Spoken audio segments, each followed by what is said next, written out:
Aqui está uma criatura que pode parecer pequena e frágil, mas que para mim representa o máximo da robustez masculina em um pássaro.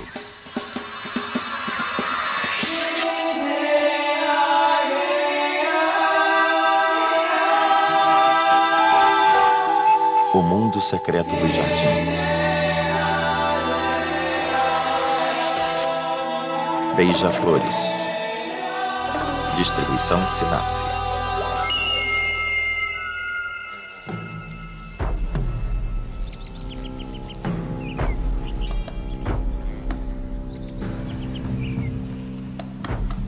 Terá que passar um longo tempo da primavera sobre seu jardim até que finalmente apareça um beija-flor. Antes disso, muitas fontes de néctar, muitas flores devem aparecer para que ele fique pronto para elas.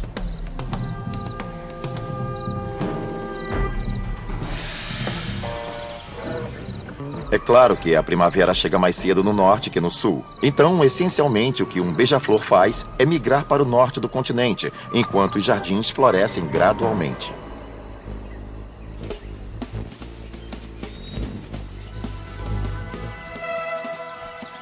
A vida de um beija-flor é uma troca. Eles têm habilidades que praticamente nenhum outro pássaro tem. Pairam no ar, voam para trás, se movem por lugares difíceis, mas como quase nunca ficam parados, eles têm que se alimentar continuamente para manter toda essa atividade. Por isso, um beija-flor deve se alimentar o tempo todo. São consumidores incessantes de néctar, e é essa busca que os mantém em seu jardim.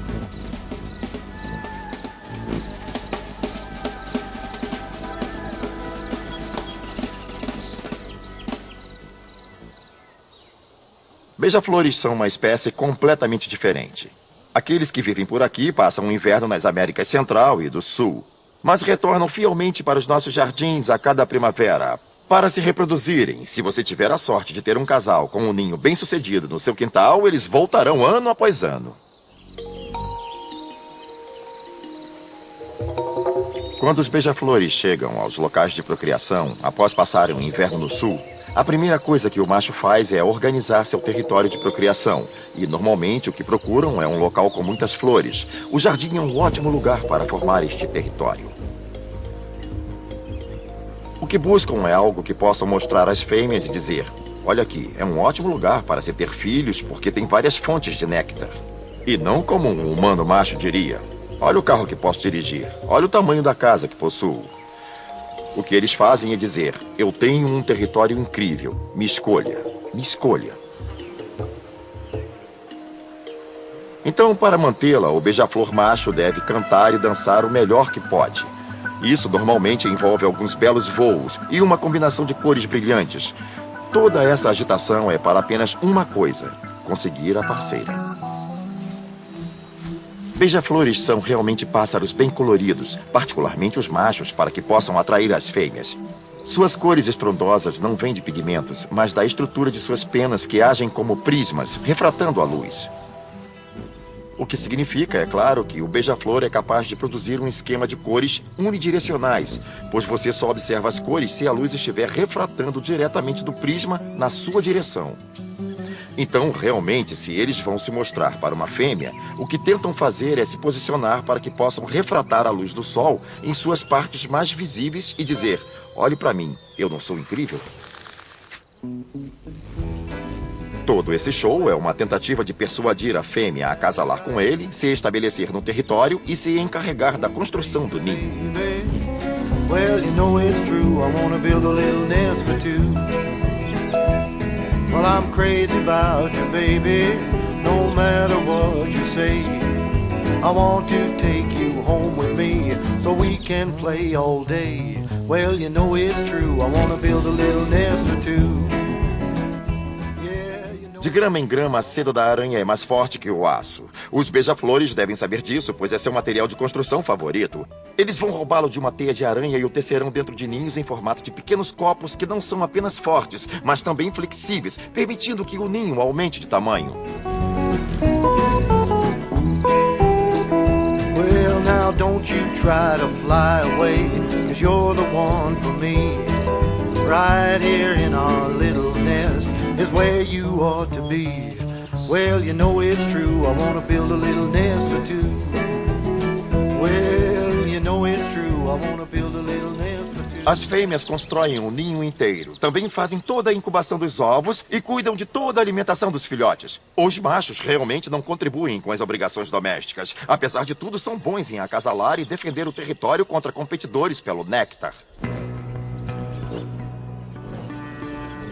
Mesmo sendo muito belos, provavelmente não há sordidez maior que um beija-flor macho tentando defender seu território contra outro macho. Você pode ouvir um ruído intenso e agudo quando se atracam em alta velocidade. Executando uma função realmente importante, pois isso mantém os outros beija-flores fora da disputa por todo aquele néctar, disponível apenas para ele, a sua fêmea e seus descendentes.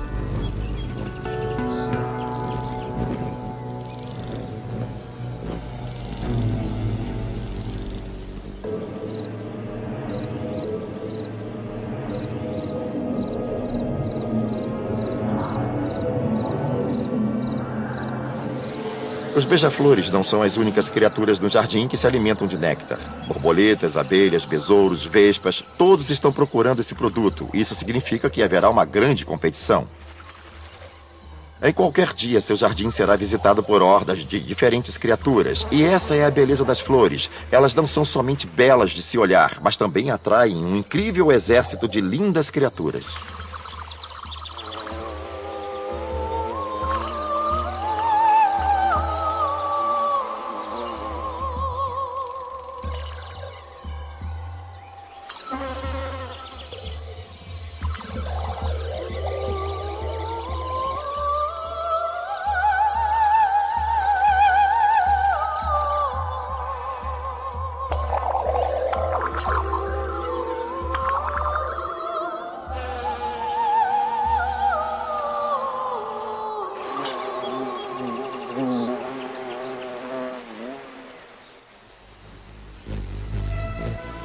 O néctar é essencialmente uma fonte de energia.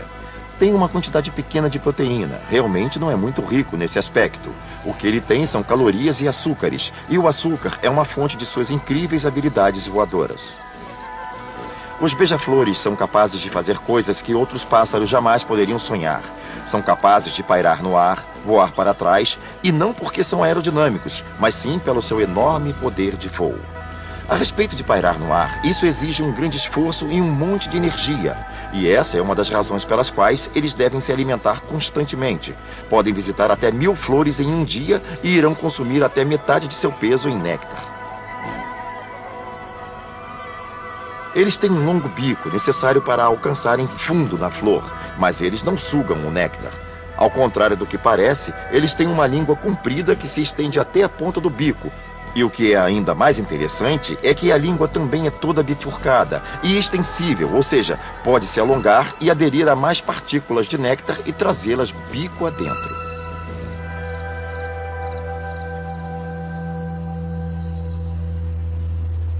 Após cerca de 2 semanas no ninho, os filhotes de beija-flor já estão prontos para encarar o mundo lá fora.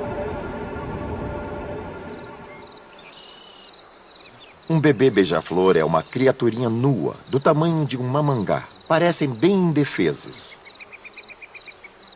E estão realmente indefesos, sujeitos a predadores como pássaros, esquilos e cobras. Todos podem se alimentar dele. Não há nada que alguém possa fazer, especialmente quando a mãe está procurando comida. Estão por conta própria dentro do ninho. E assim é a vida da maioria das criaturas em seu jardim. Sempre existe a chance de se tornar comida de alguém.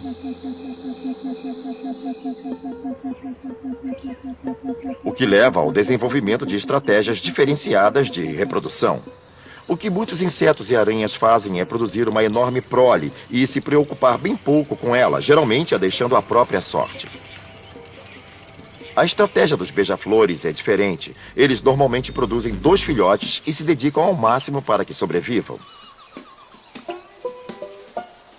Pelo meio do verão, o beija-flor bebê está no ninho e faminto. Isso mantém a fêmea no jardim coletando néctar para trazer de volta ao ninho e regurgitar para alimentar o neném.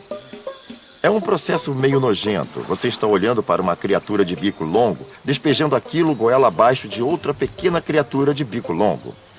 Parece com aquele truque do engolidor de espadas do circo, mas trata-se de uma operação precisa, algo ansiosamente aguardado pelos filhotes.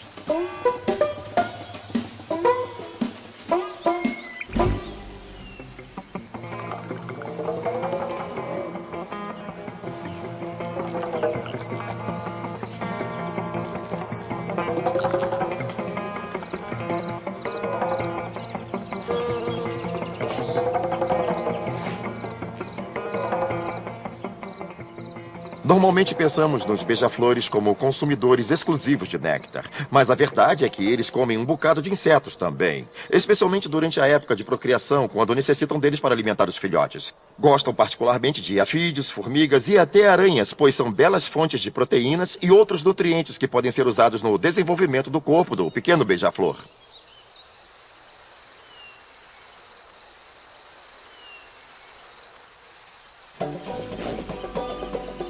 A mamãe beija-flor tem um trabalho pesado para manter alimentadas aquelas bocas famintas, o que significa que estão constantemente patrulhando o jardim e agarrando praticamente qualquer inseto que possam carregar. E tudo isso ela tem que levar de volta ao ninho, deixar naqueles bicos ansiosos e voltar à caça sem parar. Os beija-flores são tão rápidos que podem agarrar coisas no ar, arrancá-las da folhagem e toda a forma de abordagem que puderem. São predadores muito eficientes. Seus bicos são como pequenos sabres. Podem agarrar tudo com muita eficiência. São máquinas de caça.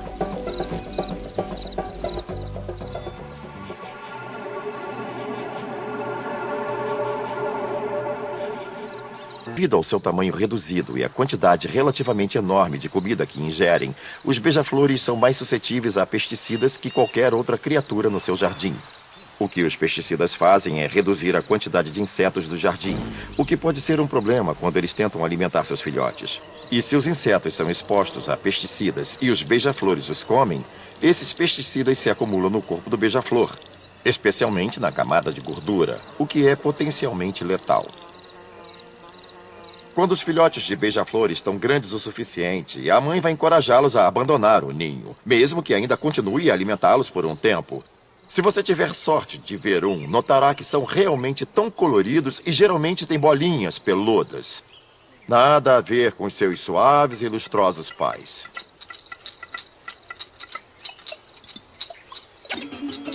O jovem beija-flor, quando sai pela primeira vez do ninho, está por conta própria. Ou seja, deve se alimentar sozinho. Ninguém mais vai lhe dar o que comer.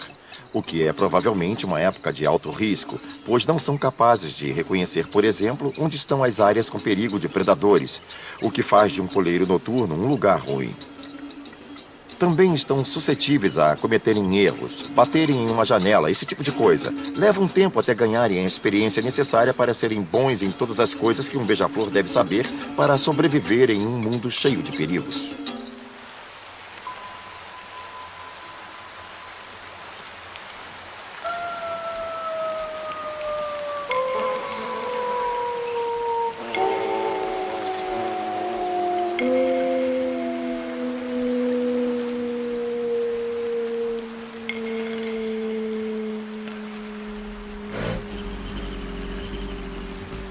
O tempo frio e chuvoso representa o maior risco para os beija-flores.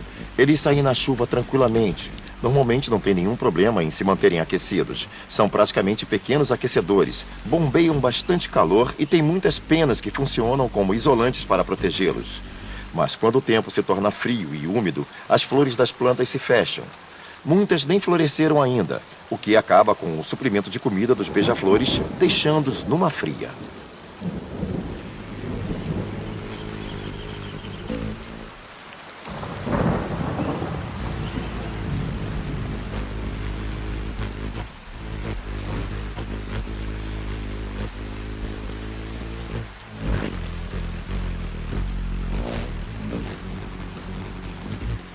Um dia ou outro de chuva pode não ser uma grande ameaça.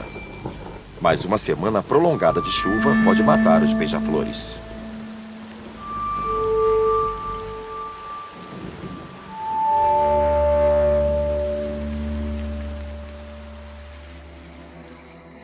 As noites longas são outro problema para eles, pois eles não ficam ativos para caçar. Uma noite quente não tem importância, mas as noites frias podem representar um sério risco. Se você não é capaz de repor a comida, deve tentar uma tática diferente. É o que os beija-flores fazem. Uma coisa bastante impressionante. Eles são capazes de diminuir o ritmo do seu sistema, deixar a temperatura baixar em um processo conhecido por torpor, parados ao longo da fria e úmida noite.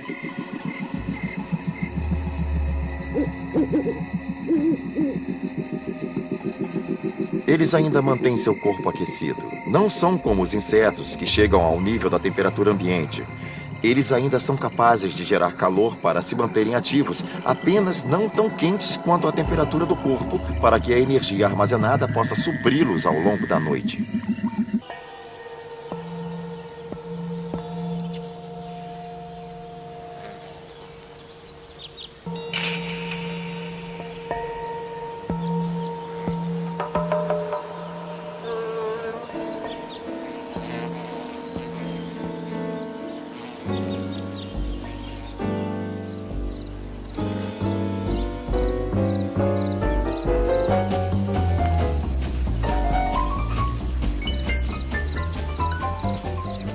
As delicadas flores tubulosas são as favoritas dos beija-flores, pois normalmente não suportam o peso das borboletas que precisam de um apoio para suas operações.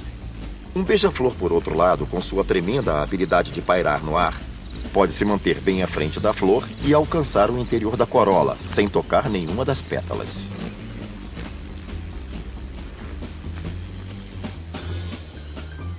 Agora você se pergunta por que a flor se daria ao trabalho de ser vermelha e tubulosa para atrair os beija-flores. Bom, evidentemente que há uma razão para isso, já que os beija-flores estão sendo usados por ela como um meio de transporte de pólen.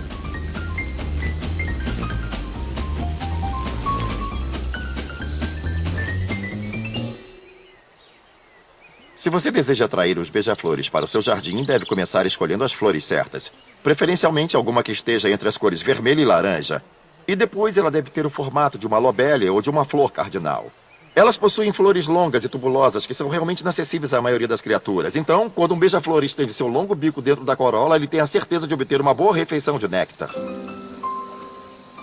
Se você quer atrair beija-flores para o seu jardim, o que deve fazer é providenciar uma boa fonte de néctar durante todo o período de crescimento. No início da primavera, que é quando eles estão estabelecendo seu território, os tipos de flores que você talvez queira usar podem ser como as coral bells, flores tubulares que parecem ímãs de beija-flor. Um pouco mais tarde no verão, você tem as lobélias, sálvias e trombetas, que são mais uma vez flores tubulares, e fazem uma grande diferença para saber se você terá beija-flores ou não.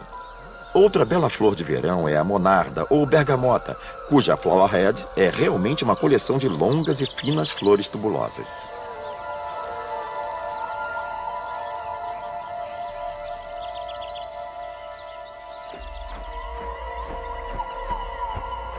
A flor favorita do beija-flor é a penstemon. No sudeste americano, onde os penstemos estão em grande diversidade, encontrará um grupo deslumbrante de beija-flores para explorá-las. Onde quer que encontre penstemos, certamente encontrará beija-flores. Outra forma de garantir que seu jardim continue a ser atraente é não deixar que haja uma época de baixa florescência, quando o néctar pode não estar tão disponível. Você pode fornecer alimento aos beija-flores. Essencialmente, o que deve fazer é colocar uma quantidade equivalente de néctar, uma solução simples de açúcar e água, em um alimentador que tenha um tubo de acesso para manter os competidores longe e que seja preferencialmente de plástico vermelho ou qualquer outro material vermelho. É o que certamente vai atrair os beija-flores. Não há necessidade de colorir a água adocicada de vermelho, pois não temos certeza se o corante usado não seria tóxico para os beija-flores. É o reservatório de plástico que deve ser vermelho, não o líquido.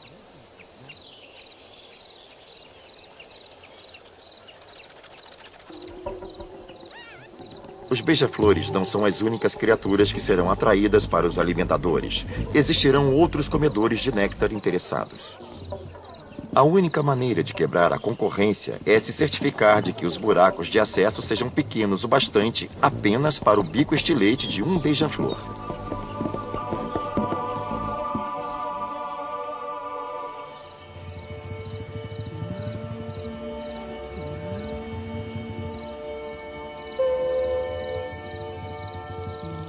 Os beija-flores podem viver em qualquer lugar uns 8 ou 10 anos. Você acaba aprendendo alguma coisa sobre um pássaro que vive cerca de 8 ou 10 anos em seu jardim. Depois de um tempo, eles podem tomar seu rumo. Preferem em certos lugares. Se alimentam de certas flores e determinados alimentadores mais que outros. Você deve se tornar bastante íntimo dos beija-flores. E eles ficarão por um bom tempo. Ao final da fase de crescimento, no inverno, os beija-flores vão para o sul. E o legal é que, se eles gostaram do seu jardim, voltarão ano após ano.